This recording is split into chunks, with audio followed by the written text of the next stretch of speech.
Good morning, everyone. This is September 18th, Wednesday, 2019, and I prepared a little show for you today to hopefully help you understand what I'm working with. Just kind of a footnote of myself. I was contracted by a foundation to work on the Tesla string motors, and to discover, what it is that really makes that work. And good morning, Jason. And anyway, the foundation is the one that has afforded me to work more than full time, if you will, because this is something that I always wanted to do as my hobby. And so anyway, I learned from so many people out there. Jason, you're one of the people I'm learning from. Roy, and then of course we have guys like Gerard Morton that actually pioneered so much in here. Also, people like UFO Politics. He is the guy that really got me into the asymmetrical design and carry it where I've carried it. I want everybody to understand that the purpose of what I've been working with is basically for emergency use type generation. We live in this construct, and there's storms and different things that happen that wipe out the normal utilities. And being the good Boy Scout that I am, I have always wanted to have civilization with electricity right there with me, and do it pretty much quietly, without the noise of diesel motors and gasoline motors and other things. One of the things that you'll discover that even though fossil fuel is not being used in these type motors and configurations for a UPS, uninterruptible power supply, the somewhere in the system there's going to be noise, okay? And whether you're doing this with electromechanical, anytime you get motors and things going, we can get them quieter and quieter. Being a sailor, a lot of the ships that I've worked with and everything, they have great emergency power for refrigeration and other units. So I've been working with generators for a very, very long time, and I'm qualified to work on everything from 1 horsepower, well, smaller than 1 horsepower, but up through 1,000 horsepower. And so twin turbines and twin turbochargers, superchargers. I've worked with so many various systems out there. Been privileged to do that through the yachting and boating industry. I know how to work on cars, but I've always worked on boats, except for my '59 Lancia Aurelia Roadster B24 Spider.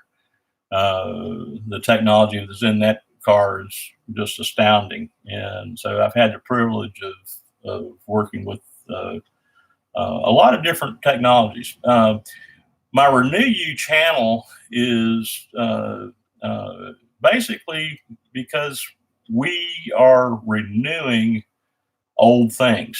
And,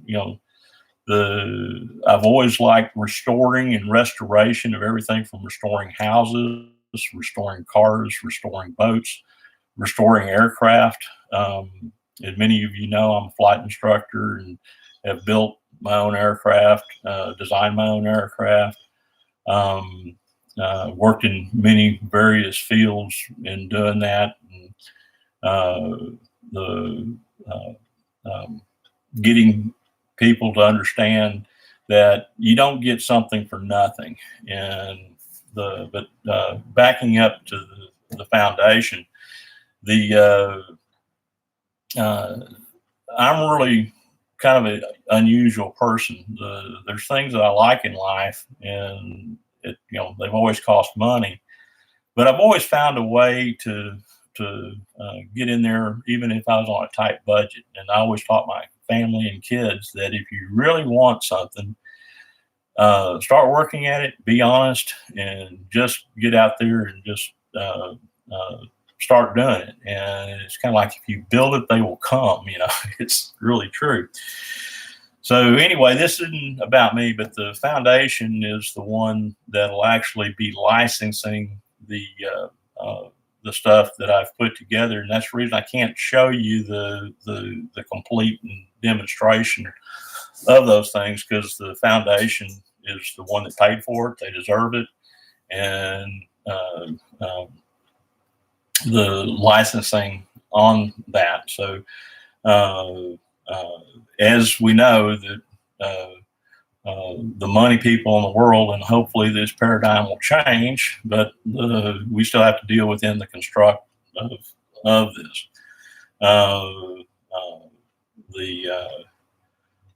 There's so many health benefits to working with frequency, the understanding the monatomic gold for your body health, the coppers, the good aluminums. You can't help but be in this field without looking at what's healthy also. And so I'm just like you. I'm a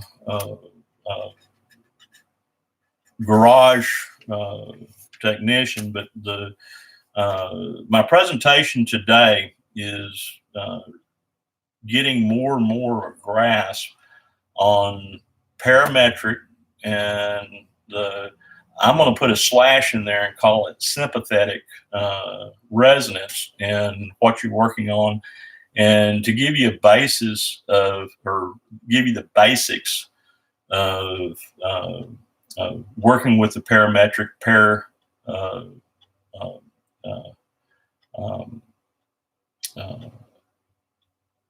oscillation. And in dealing with this, you're dealing with coils. Dealing with coils, in transformers, pole transformers,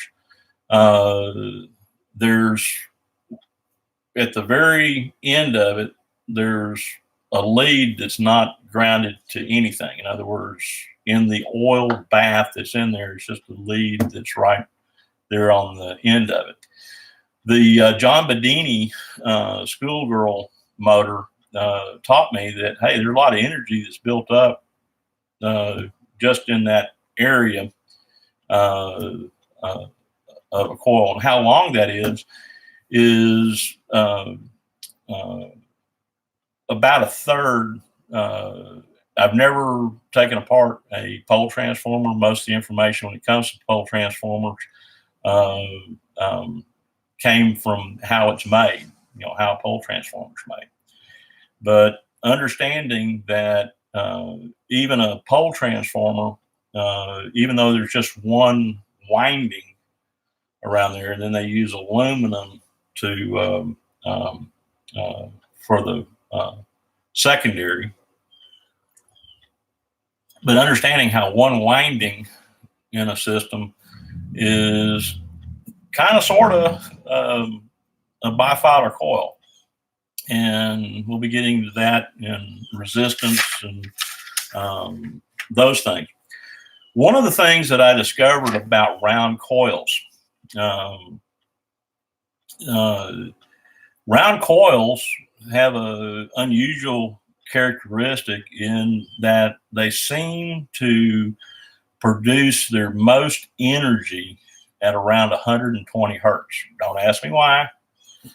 But the magnetic resonance working with the inductor in the field, when you tune that sucker and you go back and check what that's oscillating at, off the transistor, you end up being close to 120 hertz. Okay, and I'm sure in this construct there's a reason for it, and that's dealing with the round coils, the round wired coils with an inductor. Also, even on hollow core long transformers, I've discovered the same thing. So, you know, understanding that phase of it is what with pi and phi, but the round transformers, you seem to get the most bang for your buck when they're operating. Now that's bipolar transformers when they're operating at 120 hertz. Okay, so the as far as little power in, more power out with the asymmetric design. Okay, now when you say asymmetric design, you're talking about unbalanced systems. Okay, balanced motors are what you want for the grid, for the mains. That motor actually, a balanced motor that's on the load system, actually resonates with the transformer out on the power pole, and so the energy that's being used from there goes through the system and that's recycled next door. It's a wonderful system. You're not getting something for nothing. I mean, you got the poles and wire guys that keep all that up.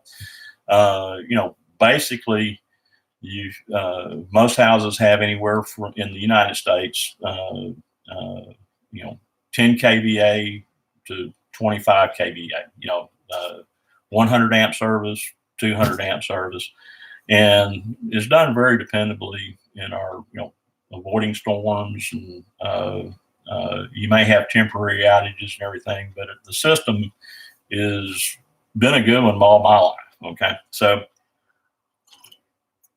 when you're getting into string motor type technology, Tesla string motor type technology, you've got to understand and look for that those are asymmetric systems and they're not balanced systems. The reflected energy that runs through the system is amplified, and that happens in those systems. And understanding, you know, when to tap in a series circuit, and understanding when to tap in on a parallel circuit is really important. But today, in understanding the parametric sympathetic resonance, I'm going to help you guys jump to the head of your class to where you're a genius. And one of the things that I worked with for so many years was the 45-degree angle. And I didn't understand the 45-degree angle, but the 45-degree angle is just like the heads or tails on a coin. Okay, we know from Eli the Iceman that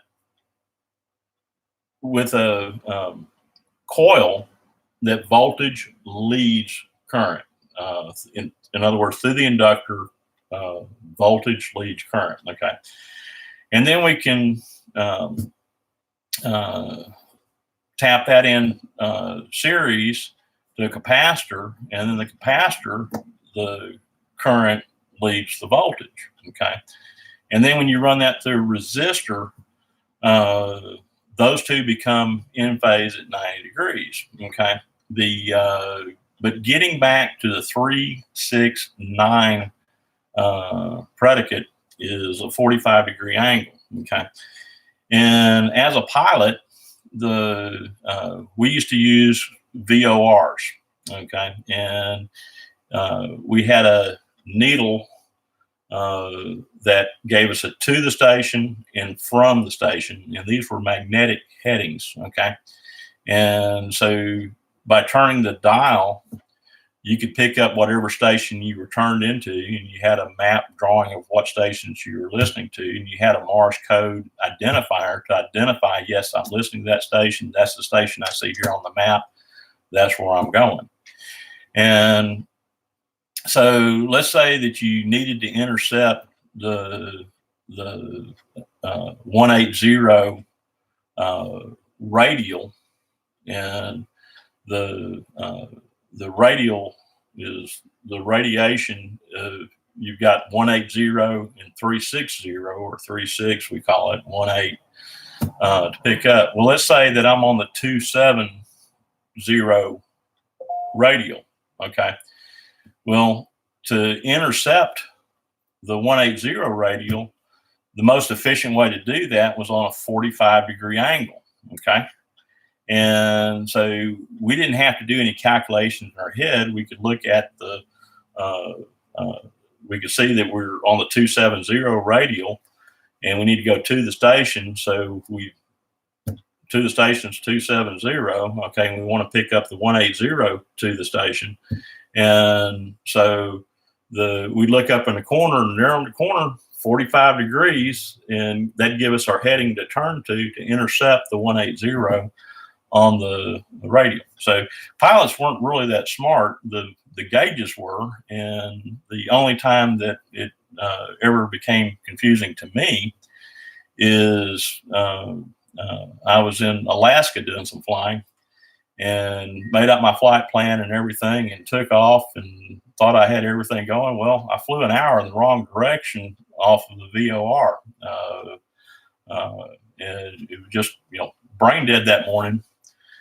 And anyway, 2 hours later, I came back to get fuel because I didn't have enough fuel to make my destination. It was just, pilots are supposed to know exactly where they are at all times, but I flew an hour the wrong direction. Okay. And the only time it ever happened. But basically, when you got a from, you just look in the lower corner to intercept the from radial, and that'd be going away. And same thing, you look in the lower corner of which way the needle swung, that'd tell you, okay, intercept that radial on a 45-degree angle, numbers right there, and boom, make your turn. Didn't have to figure out which way was the most efficient way to turn because the needle told you. So in navigation, it works that way. Well, with electricity, it seems to work that way as well. So when we start getting away from round coils into rectangular coils, we can develop systems, no matter what frequency is going into it, to realign those frequencies and sympathetically resonate at whatever frequency we want it to resonate at. And so it's parametric sympathetic resonance based on the design. Like I said, a round coil tends to want to resonate most efficiently at 120 hertz.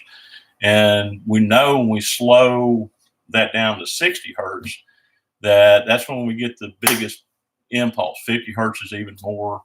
40, when you slow it down, it's even more. When you go up to 400 hertz, like the military, one of the great things about military hertz, 400 hertz, is you can actually hear it, And so 60 hertz, most people can't hear. You can feel it, but you don't really hear it. So what I want to make this presentation is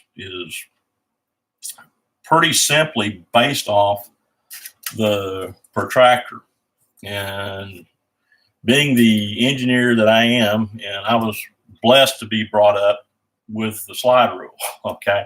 And once you really learn to use a slide rule or Carpenter's framing square, once you plug in the number, just like the instrument in an aircraft, the VOR instrument I'm telling you about, then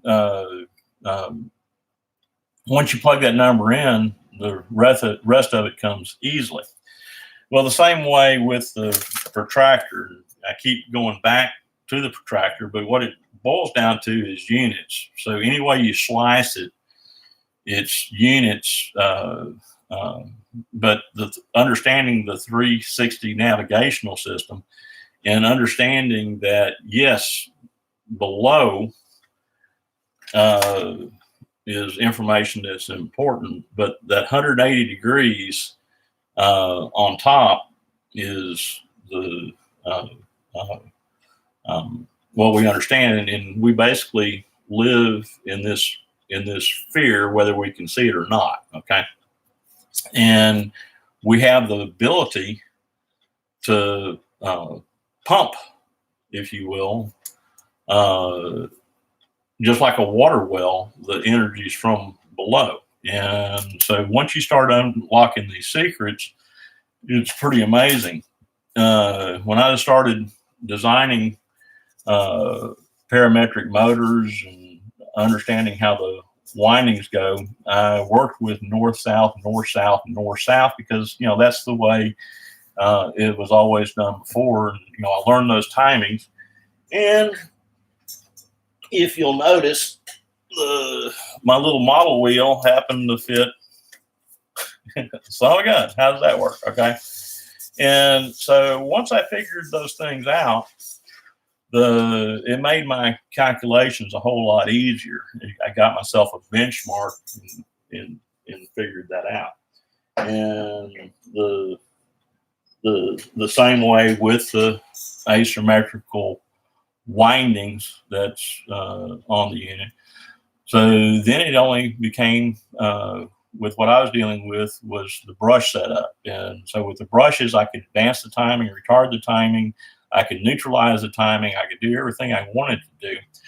But the Oriental motors that we're dealing with, that Gerard introduced us to, completely different animal. And so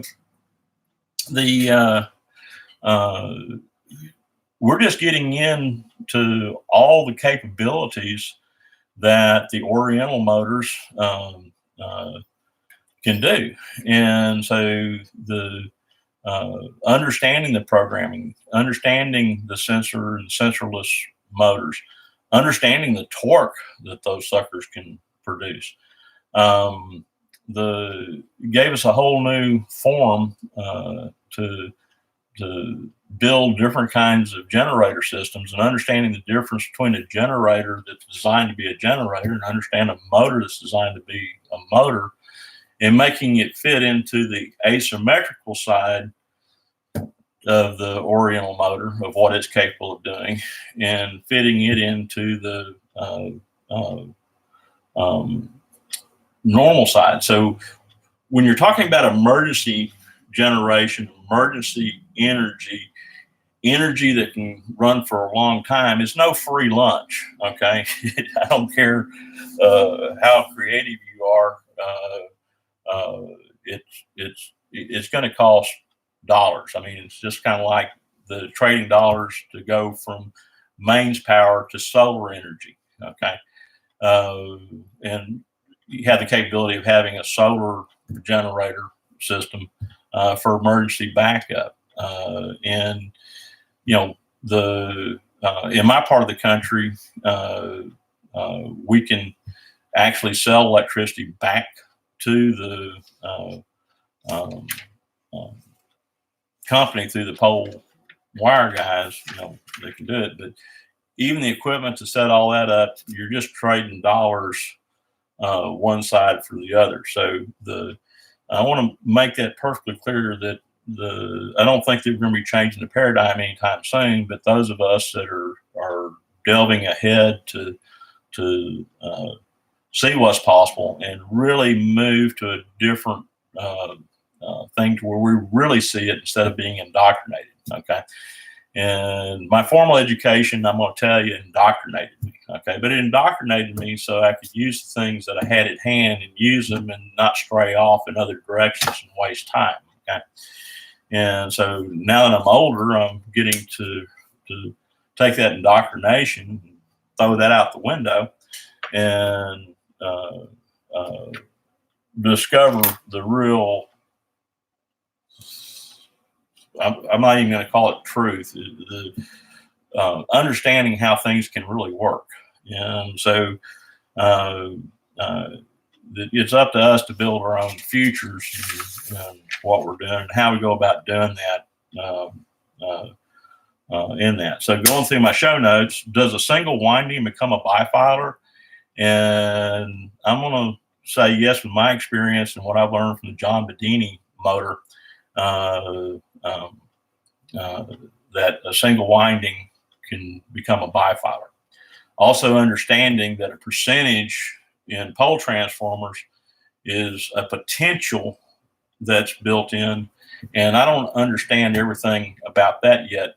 More experimentation to be done in that area, but for you guys that are on the same path that I am,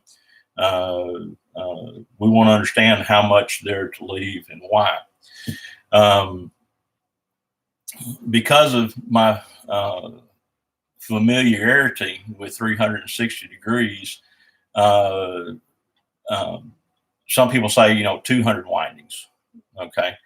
And if you want 200 windings to react with 3 windings or 6 windings or 9 windings, okay, and discovering those ratios. And yes, when you're winding, there are ratios in there. Basically, the complete circle to me is 360 degrees, okay? And then if you go past that 360, another 90 degrees, well, that's 450 degrees, right? So or I may have said that wrong. I'm not in my math brain right now, but you understand what I'm saying. 360 to me is complete. And then if you're looking for an overshoot, you can go 90 degrees past that. You can go 45 degrees past that, another 180 degrees past that, or you can do another full, 270 wraps past that, 360 to double it. But vortex math works off of 900. So on your third spin, most of it stop at 900 turns. But it's your coil, it's your design, what you're doing as far as round coils, okay? And like I said, round coils, no matter what size, length, gotten different effects with energy. The pancake coil is one of the coolest coils out there, which is a bifilar coil that you can wrap with basically speaker wire, extension cords, and everything. And you can make big ass flat coils, and the different telemetries of what you're doing with that. Also working with the zero volt switch and the zero current switching. There's other things that we can tap in off those coils. So coil shapes and forms are a lot different as far as multipliers, dividers in that inductor and what you're wanting to do.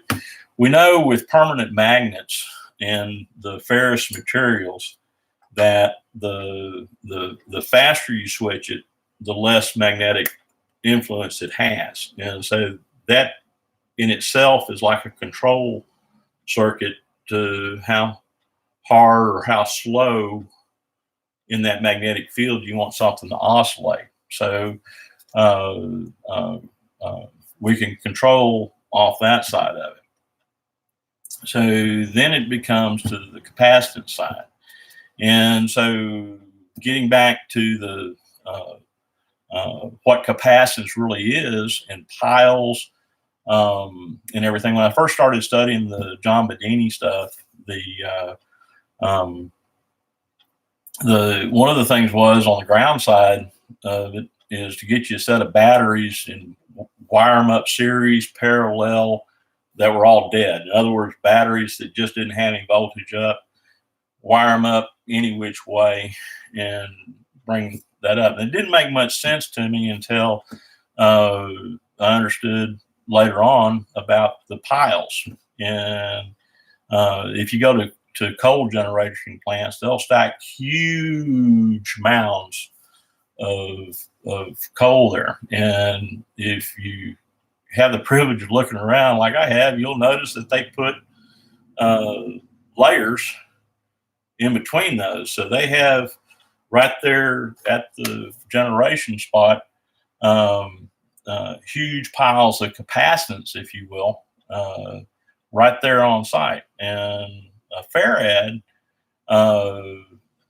and I haven't proven this information, but a farad is supposed to be 1 square mile, and then the separator being 1 inch. So I've given that out before, but that's what a farad is supposed to equal. Well, a farad is a lot of capacitance, and with that capacitance, we know that current will lead the voltage. And so then all you have to do is you go through your fuse / resistor, okay? And so your fuse is also your resistor in these type systems. So when you're building the bigger systems, your protection, and this is where I think most people that's worked with like the Witts motor, where they burned up a bunch of transformers off of it, is because they didn't have a clue how to fuse it. And if you have a 25 kVA transformer in those type open systems, and that's what you're talking about when you're talking about an asymmetrical system. It's an open system. It can draw a lot of energy. You can do it in a big hurry.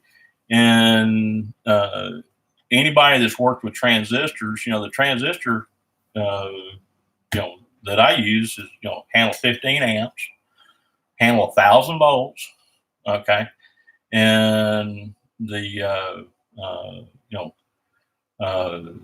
doesn't take a real genius to come up with, well, if I got 15 amps and 1,000 volts, that's 15,000 watts.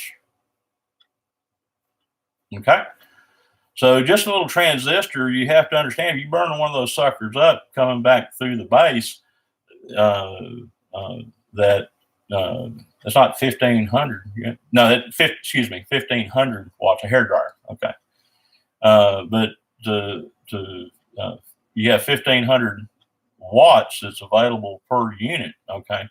And so that's the reason I think later on John Bedini separated those out to show you that if you did 1,500 watts 7 times, how much energy that you actually had there coming off of one source. And like I've demonstrated with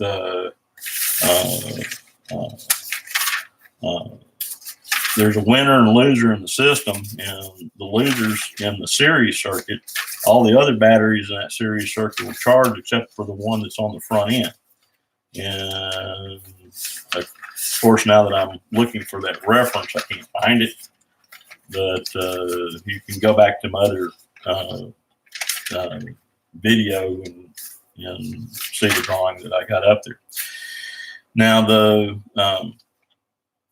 I got into some of this about the mirrored reflex and the dipole earlier as well. Okay, and for this day's presentation, I drew up a block. Okay, I'm gonna call that a transformer block because you can wrap that with wire. Okay, but I can predict, just looking at the dimensions on there as far as units, of where that block is going to resonate, and really doesn't have too much dependency on how many wire wraps I have around it. Okay. So whether I wrap it with 180 turns or 360 turns is not going to really affect what frequency that unit takes on. All right. Now I had to draw the parallels at 50 degrees instead of 45. And so I went, okay, let's get it to what's happening in our real world. And so there's a 30. That's 30 units. Okay. There's a 60 units. Okay. And then I took the the parallel to show this, the 45. Okay. And so getting to understand that 45 is the in-between, if you will, that's directing the atom that's taking all the reluctant atoms to be directed. That's the lever at 45-degree angle. That's the switch that's actually doing that. So as we get a magnetic pull that way, it pulls it that way, and get a magnetic pull that way, it pulls it that way. But that's the switch that's actually working within that PMH. That's the lever. Okay. Hope everybody can see that clearly, and then hope to understand that. Now, what's really cool is when you back that off 30 degrees or about a third, that's how much is probably left on that winding percentage wise that is where I'm talking about that lever. Okay. That's the picked up from the media. That's where the electron pump actually happens. Okay. They don't do this in generators, but I plan to be winding up systems to take advantage of that off the pulse. Okay. But that all works off that 45-degree angle of the 9 switch. Okay. Because as you recognize, 9 is the switch. In other words, 9 is the percentage point that's just like the coin. One time the coin looks like that, next time it looks like that. And that's the way that magnetics, north and south, work. Okay. Now, in this construct,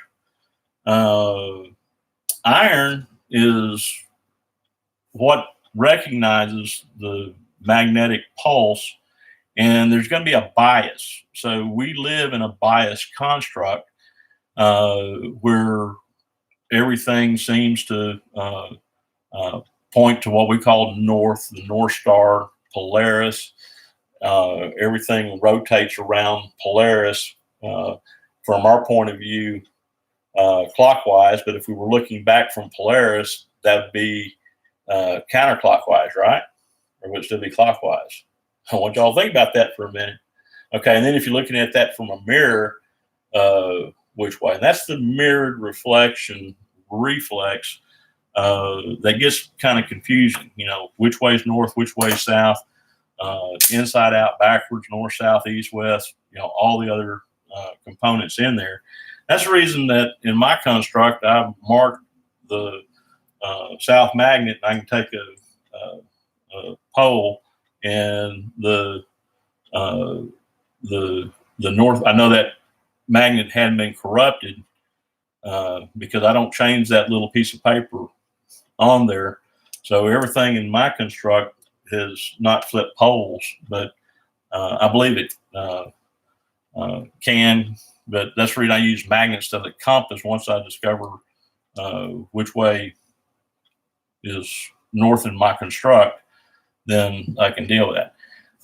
Magnetism does work, and I'm not going to pretend to know or even ask, you know, how all this works in the construct. I just know that that's the way it is in this construct that I'm talking to you from.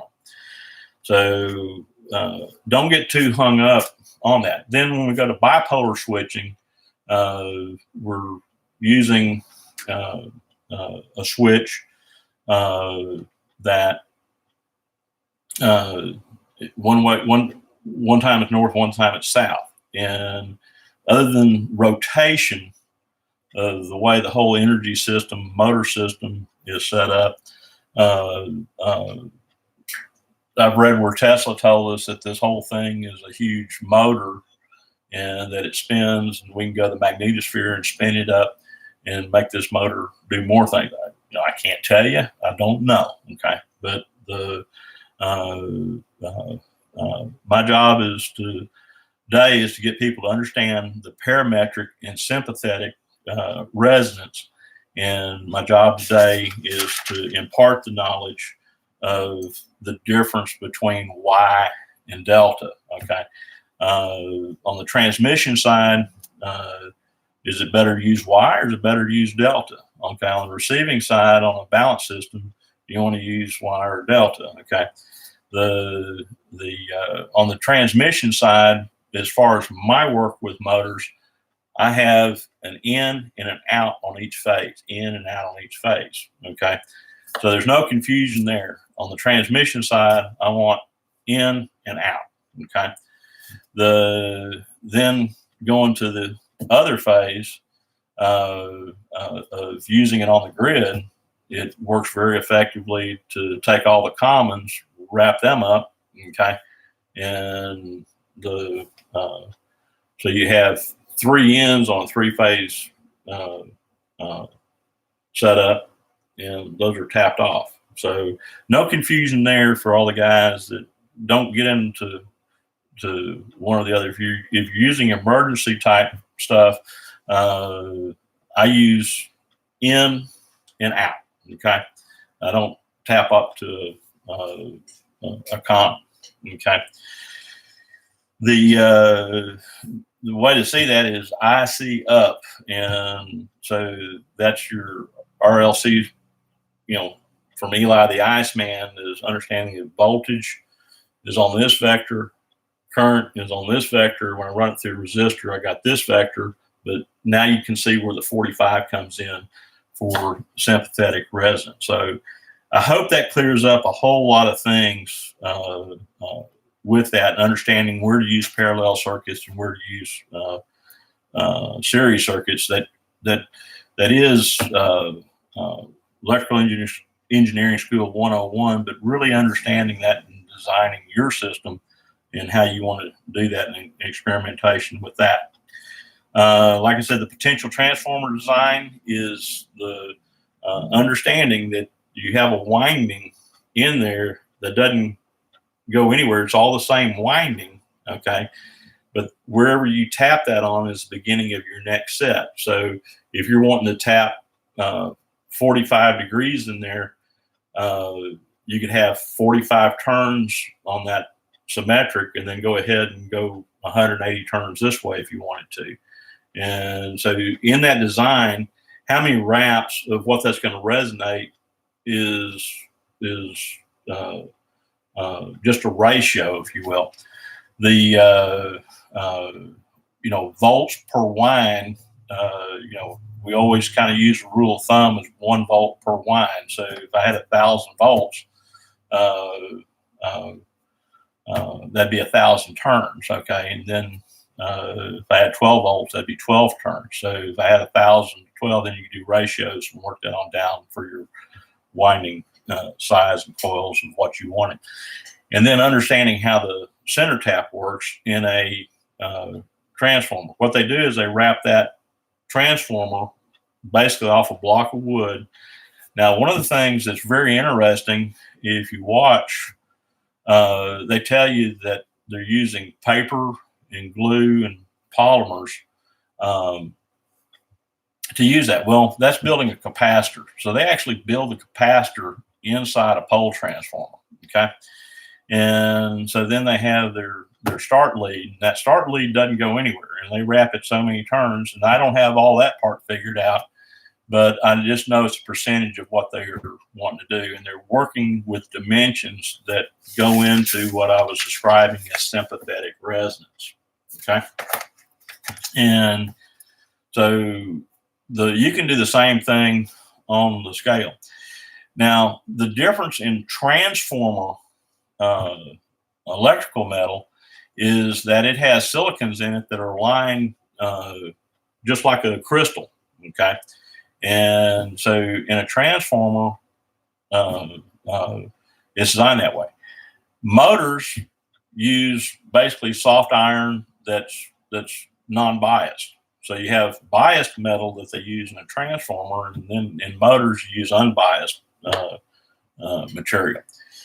I'm still using just unbiased material in my motors, and now what I'm working with, thanks to Scott, Made by One Man, discussion with him. If you're really seeking out a higher Q factor, you've got to get away from less iron. Okay, so being the person that I am that's worked with polymers and everything, I'm gonna start blending my own sheets with capacitance built right in. Okay, and but there's all kinds of ways to build a capacitor. Just like the lithium tidal rate batteries are actually a ceramic batteries, but they're for the anode. And but anyway, you configure that through the main medium. As far as I'm finding, I keep coming back to activated carbon. Okay, and you can turn activated carbon into graphene and all kinds of things. The real trick is the separator, making the separator porous in the batteries. But I'll be getting into that part of the discussion later. Like I said, the battery that I designed back in August, they brought it on the market in July, and I just now seen it here a few days ago, and I go, wow, which came first, chicken or the egg? But I researched what I was looking for, and it wasn't out there. And now all of a sudden it's out there. So I don't know if somebody picked up that somebody researching for that kind of stuff and put it available on the market. But now I don't have to spend money in that area on that, because now they make it and it does what they say it'll do. Run 80 years and doing that. So I'm still working on the side that the development of the electric battery, which is a hitchhike off the battery that they've already brought to market. They don't have the electric battery out, but I'll be getting those batteries and using those samples and showing you my configurations on that in the future. So anyway, I've already discussed the potential transformer design, leaving some there extra. Also, you need to understand the media that's in there. They say it's coolant. The oil is actually tapping in to dimensional resource as far as tapping into this construct we call Earth well. And just like a water well, what you're doing is you're managing an electron pump. And when you tap into Mother Earth, you have things that are unexpected. But I'm going to be working, teaching you when you tap in that you got to fuse it a lot different than what you think on the primary to keep from blowing your secondary, because you're dealing with potentially a lot of energy. Okay. Already explained the electron pump side of it, fusing the potential overloads, pressure and cooling. Jason, did you have time to look up anything on Tartaria and the mud floods and the tower to the dome and the spires having the mercury in them and metal roofs that they're finding were manufactured, eons ago that we were told they were made by other people? If you do, let me respond to that. Let me know. I know you're working while you're listening to this, but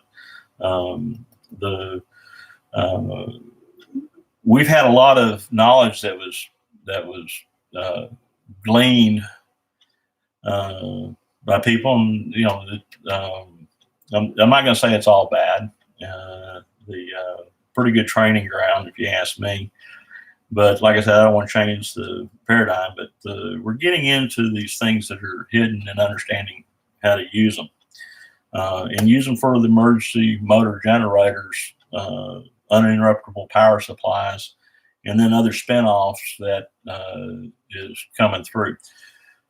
The great news, if you're interested in this field, electric cars, drones, electric airplanes, understanding these fields are going to be so valuable if you're mechanically inclined to do that. And even if you're not mechanically inclined, you want to take advantage of it other ways. Understanding the principles of how these devices work and how they go so long, and understanding how they sometimes things work better on the micro scale, and then when you scale them up to the macro scale, how they don't work as well, and tapping into those things. So to me, it's a great journey. I happen to like to work on stuff. I like to get my hands nasty, gritty, greasy, dirty. It's just the way I am. I love working with different materials and doing stuff. But truly understanding on an emergency basis how to tap into the Earth's electrical magnetic taps is moving us away from what was known as the Iron Age and the Golden Age, which the Golden Age to me is these bodies are wonderful constructs, and learning the things to give us better health, longevity, to where we can even learn more. And that's the fun of longevity, is that when I thought I knew a lot of stuff way back when, and now I've learned a little bit more, and then I understand, hey, I didn't know nothing then, and how much more I've got to learn about nothing. Okay, but the great fun is being able to present the things that I find, and then present it to people, and then see their artwork. And this is a state-of-the-art system. We all take bits and pieces. We all feed on each other, if you will, learning different things. And like I said, when I get through with my presentation, I've got to go. Can I explain Electorate? Yeah. The Electorate device is really kind of like a capacitance device. It's bias. And basically is when you take a piece of metal and you take Teflon, if you will. So I guess our frying pans are Electorate. But the only difference is the Electorate on the Teflon side is charged. Okay. And that Electorate charge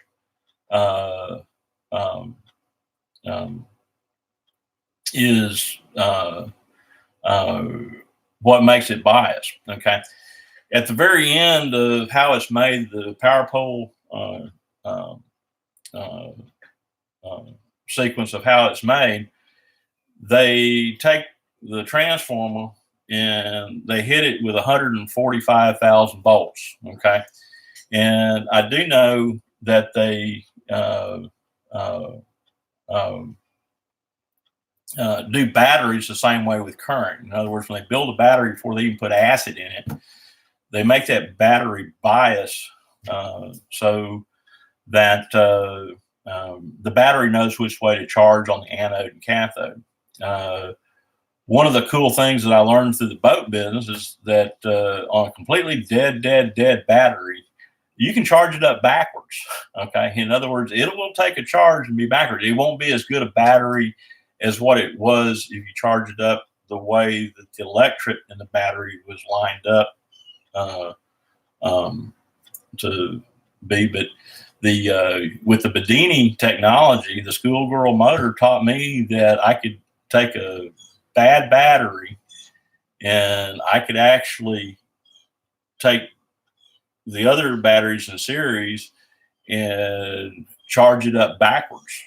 And that was amazing to me. I mean, lots of energy, and there's other people that do that too.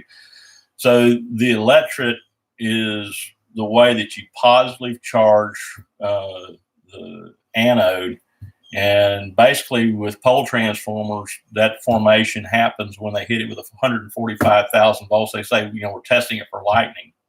Well, yeah, okay. But the real truth is they're just like I was telling you with batteries, they charge the anode and cathode to want to flow one way, and that's the memory.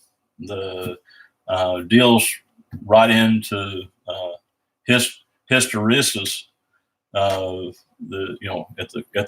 At the Planck level, that guy that got convinced, he's the one that convinces everybody that really want to be biased and go this way, and that's what electorate means to me. And understanding electorate is I'm still lacking on that knowledge. I know it's necessary. They do it right in front of us in plain sight. We just understand yet the full age of it. The next phase that I want to talk to you, and believe it or not, in 55 minutes, I've already covered 18 items pretty much, but seed energy. I want people to understand that from seed energy in a system, in the way that the mains work in our homes, we actually, through motors, contribute to that resonation through that. But the seed energy is actually coming from the power plant. In other words, you don't get something for nothing. So you either have to have a battery, the sun, somebody on a bicycle twisting a generator. The energy, the seed energy, comes from somewhere. Okay. All we can do is extend that Q time much longer.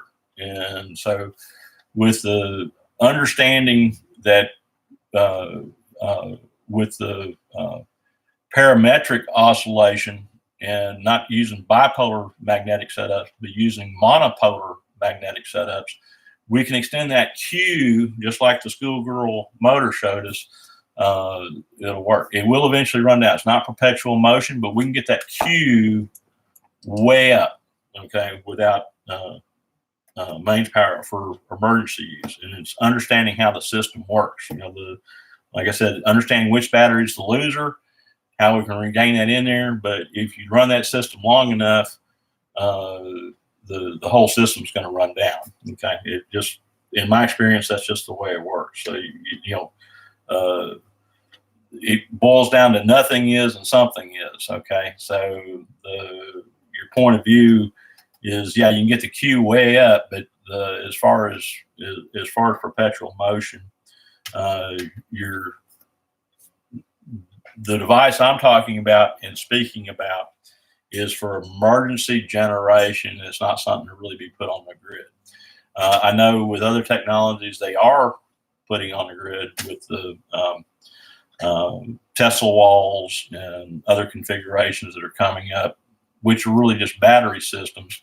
And the osmosis, chemically, you have exchanges that happen through the atmosphere, moisture, and different things, but the energy is coming from the earth somehow in the form of a battery.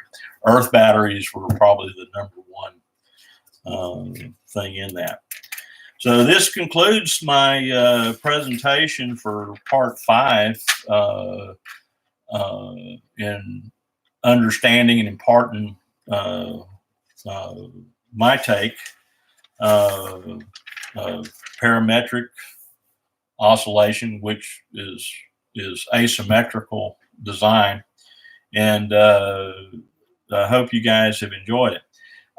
Please start leaving some comments. Here's what I was looking for a little bit earlier. In this configuration, like I said, this battery right here is the loser. You can keep recycling that through and charging all these other batteries and use energy off that battery. But over time, the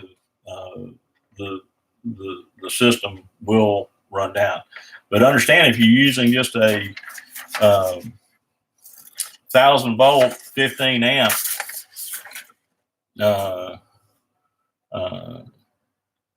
transistor, how much energy is actually there and coming off the reactance of coils?